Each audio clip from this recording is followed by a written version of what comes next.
Hi, folks. Dan Bird here on Sunday, June 23rd. And Mr. Zuber is still out, so I am doing a solo video today. So I'm going to just do a market update and talk a little bit about the results of what I talked about on Wednesday, which was the Max Payne concept. For those that want to understand that better, you can go back and review that particular video that I did Wednesday. But I'm going to show the results because I showed some charts on that one, and I'm going to show what happened to those today. So let's jump into it and get started. Also, we'll talk about where the market is, where it might be headed. Share my screen, and for those that are interested, I do a newsletter every week, so you can go to breakpointtrading.net and click in this little box for the newsletter. It's free. I put that out usually every Saturday. I've added some new things. I'm going to actually show some of this today, the trend model for indexes. Some of this is for subscribers, and there's some things on here that are free. So everything on the main homepage is free, including the newsletter.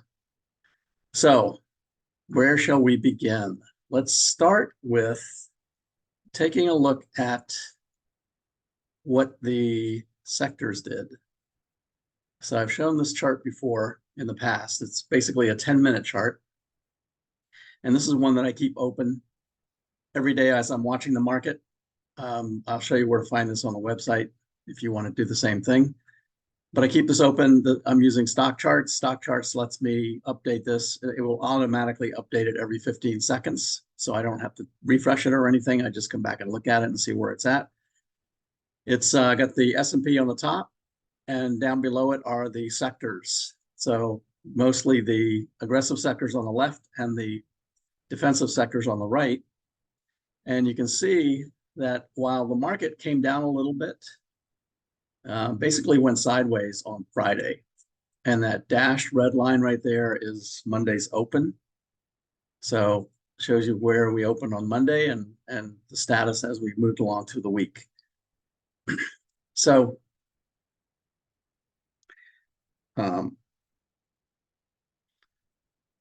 first, take a look at technology. So I talked about Max Payne, and most of the technology stocks had a lot of open call premium in the money call premium. So usually when that happens coming up on options expiration, which was Friday, that usually means that it will do the opposite of what it had been doing. So market makers would like for it to come down so that they don't have to pay out as much premium to options players. And you can see right there on Thursday. So here's Tuesday. Wednesday was a holiday. Thursday, the market sold off, and technology ended the week lower than Monday. Financials were a little higher. Discretionary was actually quite a bit higher. And communication services was slightly higher than Monday, but it did increase.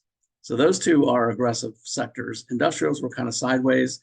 On the right-hand side, healthcare basically finished flat. Staples was almost flat. Energy was a little higher. Utilities was lower, and materials was flat. But the biggest thing is technology, which makes up 30% of the S&P, was down in the last 2 days leading up to options expiration. So that's kind of the sense for the market. If I go now to take a look at I'm gonna look at this trend model right here. And what this does is it actually shows you the trends on a short-term, medium-term, and long-term basis for all of these indexes, and including an index, I put Bitcoin, Magnificent Seven, gold, bonds, 10-year Treasury, volatility index, just things that you might want to watch. And the way it works is it's basically watching moving averages. So when faster ones are crossing, it's short-term trend. That's the pink. Medium term is when the medium-term moving averages cross. That's the blue. And red is long-term. And I'll actually show you what these look like. And then highlighted in yellow is whenever something changes in that week. So you can see the Dow, which had been down on a short-term basis, it turned up on June 20th, on Thursday. Everything else pretty much stayed the same. Nothing else changed last week. But if we look at the S&P right here, you can see where those signals are. So the pink, remember, is short term. So they've got an up signal right there. Blue is medium term. And the red was pretty far back. So you don't see it on this chart. If we go back and look at this, red was back in 2023, January. So it's a year and a half ago when the S&P got a long-term up signal. The way to use this is to watch for changes. And depending on what your time horizon is, if you're a long-term investor, for instance, and you want to invest in NASDAQ stocks, then you might want to wait for a change from down to up. So that happened on March 13th for NASDAQ long-term. And it's been in an up trend ever since then. So you could have been in on the day that that happened, which would have turned this yellow, and just stayed in it till now. If we look at the NASDAQ, you can see again, the long term is not on this chart because it was so long ago. But the medium term and short term have both turned up right here. So you could, get into it right there and just stay in it until either the long-term signal rolls over or the medium term rolls over, whatever you prefer, really. The most powerful ones is when they change at the same time or close to the same time. So that's what you want to watch for. But what I want to show on this, and actually if we go back to the S&P chart, this actually is the SPY. If I look at the S&P and look at it on a 2-year basis. So what we can see here is that the S&P right now is pretty far above its 21-day moving average, pretty far above that blue line. And whenever it gets that far above, in fact, I don't really see a point where it's been that far. Maybe back here in February of 23, it was that far above the blue line. It was right here in May as well, when we had a sell-off. So normally it reverts to the mean. So that means it will come back at least to the 21-day. 21-day right now is at 544, and I'm sorry, the S&P is at 544, or the SPY rather, and the 21-day is at 534. So about a 10-point drop right there, or that translates to about a 100-point drop on the S&P. So that's the way to watch these. I think that we are overextended right now. So a lot of what we saw with Max Payne probably is going to continue into next week. That's what I talked about last week. If we look at some of these other ones, Bitcoin, for instance, Bitcoin has a short-term down signal, actually just giving a medium-term down signal as well, right here. So this it probably should have this right now, but it will get it. I'm going to go ahead and put it in actually, because that is a medium-term down signal because it's crossed over. The blue line has crossed the red line right there. So Bitcoin now has a medium-term down. So this one right here has just changed, and I'll change that later. I won't do it right now. All right, but that's how to watch Bitcoin. You can watch gold right here. Gold has both a short and medium term, and it sold off pretty hard on Friday. So that's an indication that the market probably, and gold in particular, probably going to head lower. 10-year Treasury is definitely in a downtrend now. So it's got both a short-term and a medium-term down signal. It's got a little ways to go before it gets a long-term, because the red will have to cross this gray one down here. But right now, it is definitely heading lower. So you would think that that would be good for technology stocks. But the technology stocks are the ones that have run up more than anything else. And if we go to the charts section over here and take a look at semiconductors, which is the one that has been leading technology higher, this, you can really see it. This is a weekly chart. So you can really see it right here. This is what happened.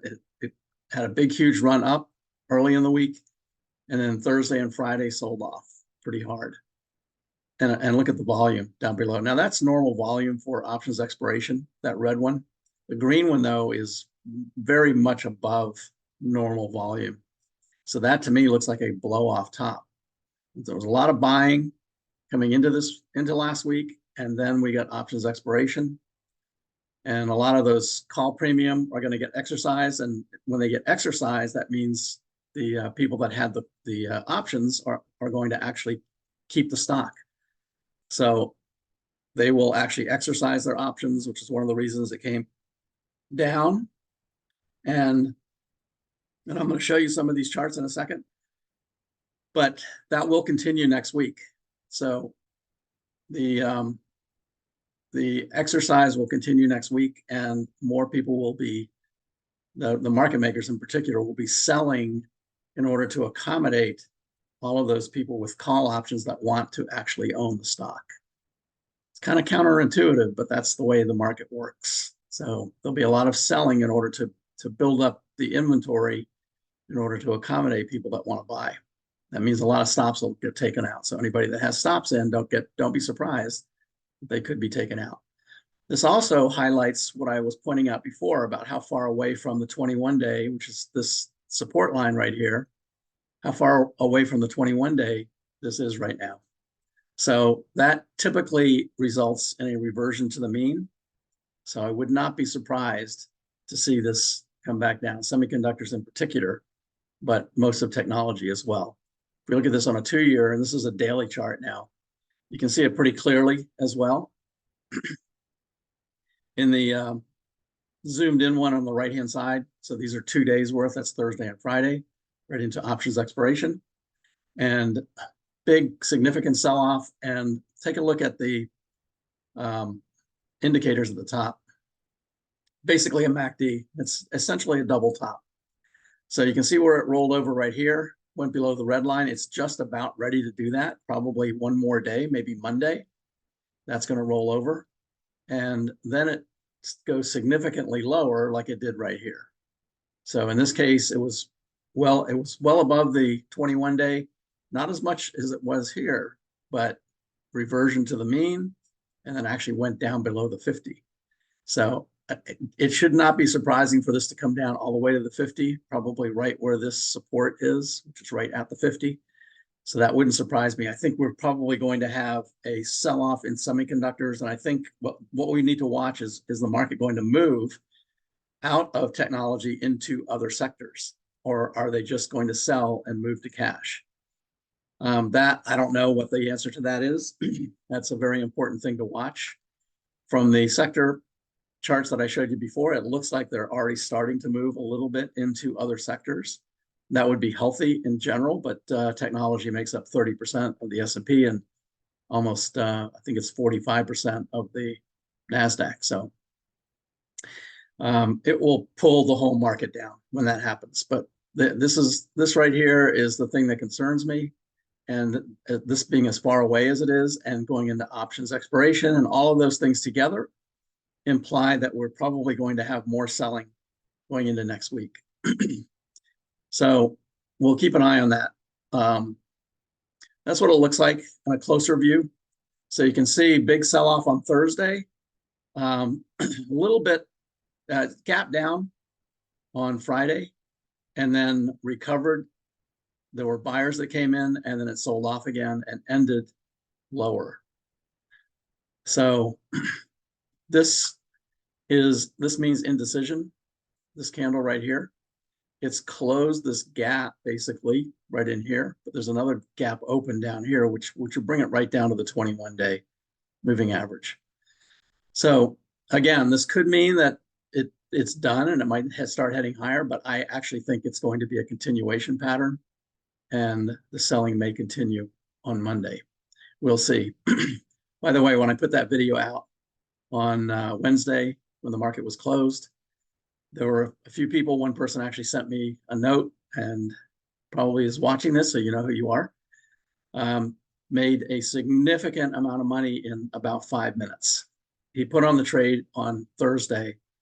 He did a put on, I think, on NVIDIA, actually. I'll look at NVIDIA in a minute. But he bought a put, which means he thinks it's going lower, which is kind of what I had said would happen. And it did when the market opened on Friday. It gapped lower and he closed his position. So it was, the position was open for maybe a total of 10 minutes, something like that, and made a significant profit. So that's the kind of thing you can do when you know things like Max Payne and what's coming up. So let's look at some of those other charts. And I'm going to actually use my newsletter for this because I laid them all out in the newsletter this week. By the way, also next week, we have some more inflation data coming in. So we have GDP that looks like it's forecast to be significantly lower from 3.4 to 1.3. And PCE then comes in on Friday. So that's the one that the Fed likes to look at.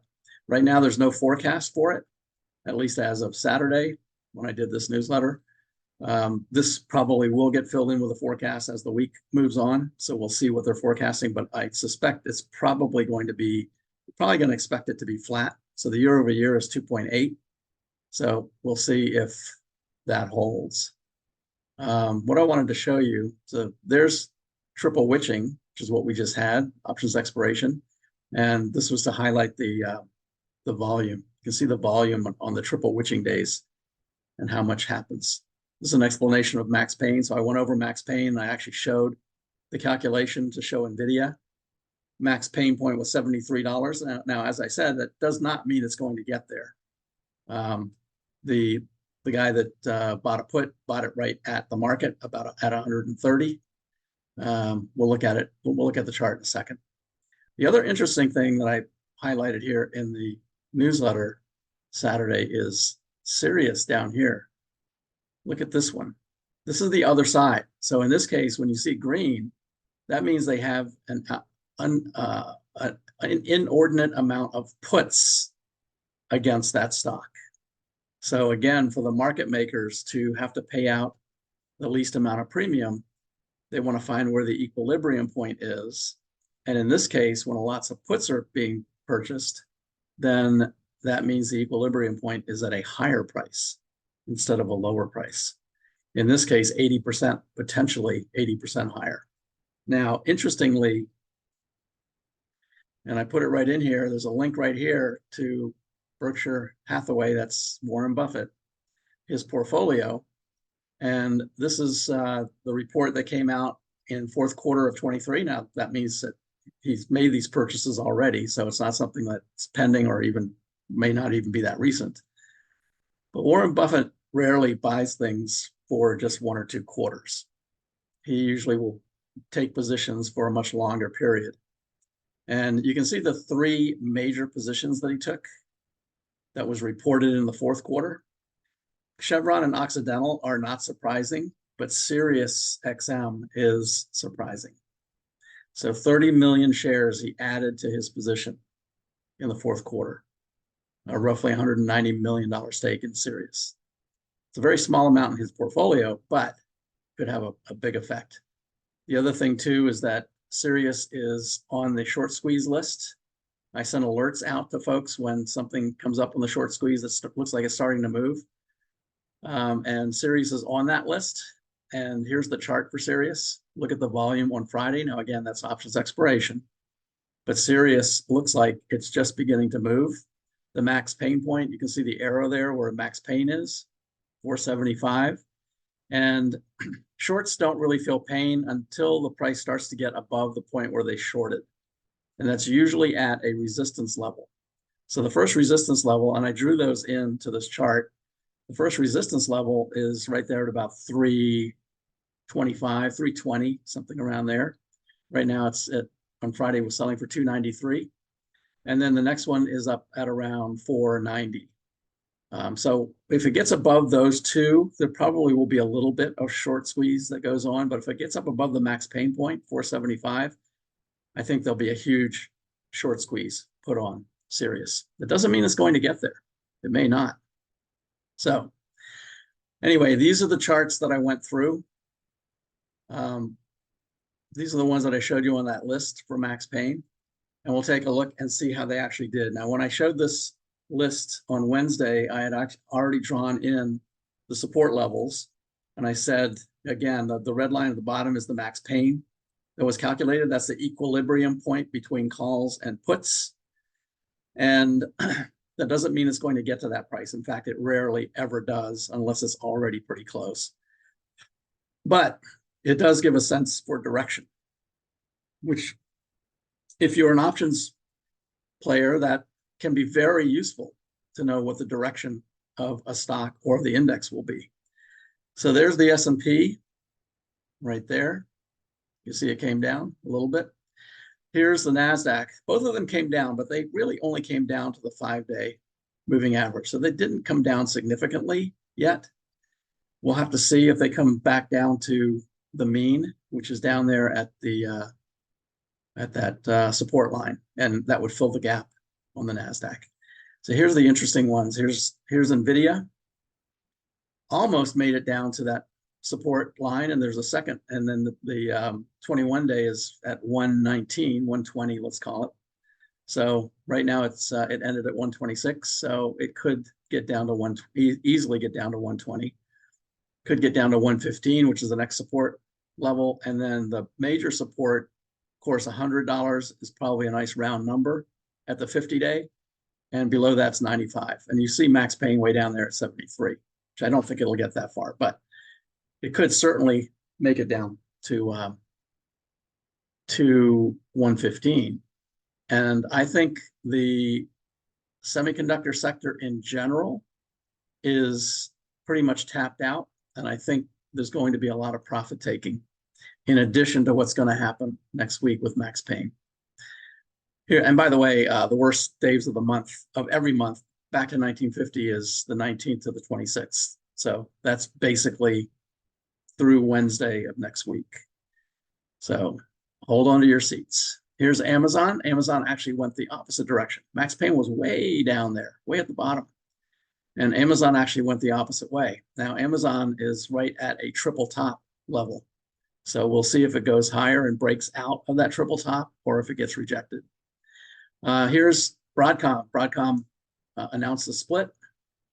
They haven't actually split yet. I think the split actually is, I'm not sure when the split is on Broadcom. But they broke through the first support level, and now they have a big open gap right there to get through. So Broadcom right now ended at 1653, and the bottom of that gap support is 1500. So that's another $150 down. It went down $75 just on Friday, and it started at 1850, or not quite, but 1840, let's call it, on Tuesday. And then you can see Thursday and Friday what happened. So big sell-off in Broadcom. Here's Apple, same thing, hit the first support level. Could very likely get down to 200, 197, somewhere in that area. 21-day is at 201. So that's probably the target at that next support level. Here's Microsoft. Microsoft went the other way too. Microsoft had a good day and actually went up. As I say, Max Payne does not give a guarantee that it's going to head that direction. It just gives you a general sense of the overall direction it might go. Here's Meta. Meta is already basically touched the 21-day, so we'll see if it continues. You can see the MACD is rolling over right here, so that one probably is going to go down to the next level, which is the 50-day moving average. Here's Netflix, went the opposite way, started going back up, it was strong. Google started going back up, and MACD looks pretty good. Tesla was already close to Max Payne, so it didn't have that far to go, frankly. So Tesla's just been moving sideways for quite a while, about a month and a half now. So it looks like it hasn't really changed any of that. Micron, which had a great earnings report, had a huge sell-off on Thursday. Another one, but recovered, came back a little bit on Friday. Went down and just touched that reversion to the mean level at the 21-day, which is right about where support was.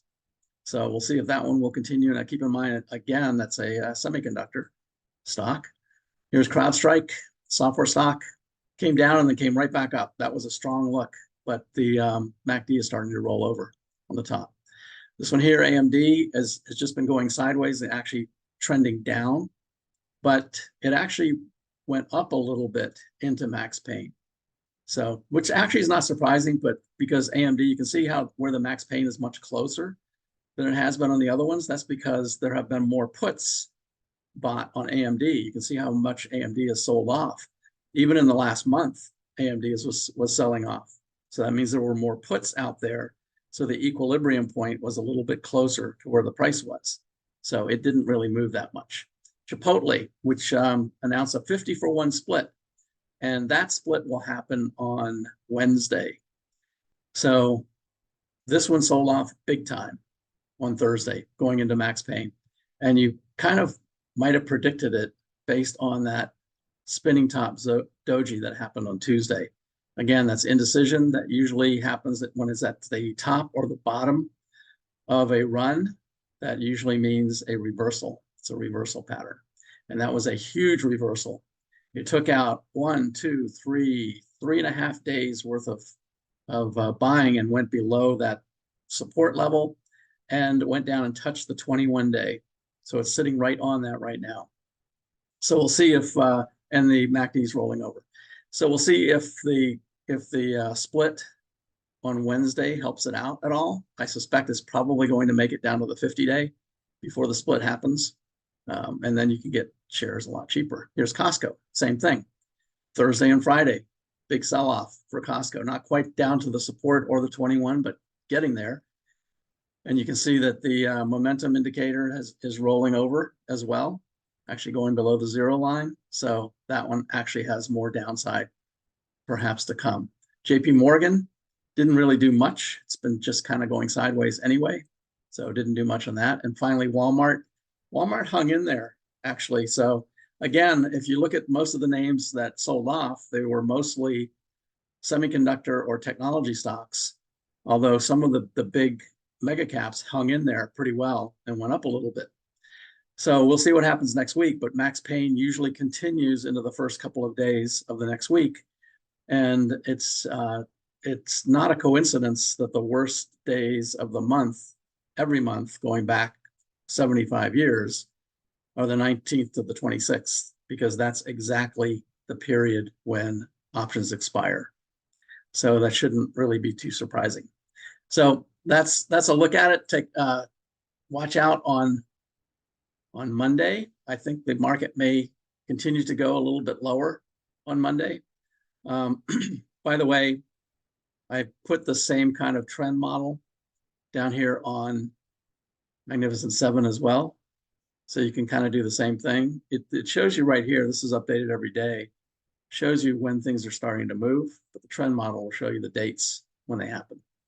So it shows you all the Magnificent 7 plus 4 additional ones, Netflix, AMD, Supermicro. By the way, Supermicro might be the next split coming up, just FYI. I'm not making a prediction. That's just a sense based on the price that it's at, and everybody and all the other technology names are splitting. Might be a good time for them to split too. You can see that they just changed to an up signal on Thursday. So they kind of bucked the trend. If we look at SMCI, there's what it looks like. Thursday it actually came down, but it did get a medium-term up signal that day as well. So, that one actually could be very interesting. But this is a way, if you just want to play these symbols, this is a way you can do it, just to watch to see whenever a short or medium term changes. You can see the AMD still has a short-term down signal. That happened right here. So it's still trending downward. But the trend model kind of gives you a sense for the dates of when things are moving and whether it's short-term, medium-term, or long-term. All right, that's about it for today. Hope everyone is doing well. And maybe next week, Mr. Zuber will be back and we'll continue the conversation with him. Good luck, everyone. Happy trading, and leave comments down below. I will try to get to those comments. By the way, that reminds me, one of the comments from last week was, do I have any concern about the inverted yield curve? And here's the inverted yield curve. So these are my 3 recession watch components. They're right at the top of the charts page. The unemployment rate, which I think is the one that's going to cause the Fed to start cutting rates. Fed rate hikes. Usually recessions happen about 4 to 6 months after the first cut. and the inverted yield curve, which been a lot of talk about this. Am I concerned about it? Well, I did a little bit of research, and what I found was the inverted yield curve essentially is the market expecting lower rates at some point in the future. That's why the yield curve inverts. And usually those lower rates happen because of a recession. So it kind of goes hand in hand with a recession. But the truth is, the fact that it's been inverted for so long doesn't necessarily mean anything. It may not necessarily be an indication of something dire that's going to occur. Now, if it stays that way for an extended period of time, of course, banks will get hurt by that, because right now the 2-year is less than the 30-year. So they would rather borrow money with a higher rate and lend money with a lower rate, of course, which they can't really do that right now, but they have other ways to make money with fees, et cetera. But what really happens is after the yield curve uninverts, that's when we have to be careful, because that's when the recessions occur. So am I too concerned about the length of time that the yield curve has been uninverted? Not really, not so much that. It actually had been uninverted for a longer period back in, I think it was 1978. It was inverted. Sorry, it was inverted in 1978 for even a longer period than it is right now. And of course, in 81, we had a recession. Now, 81 was also the start of the secular bull market. So in 78, when that inverted yield curve happened, we were in a secular bear market. Right now, we're in a secular bull market. So what that means to me is that once it does uninvert, then I think we probably will have about 4 to 6 months till the recession.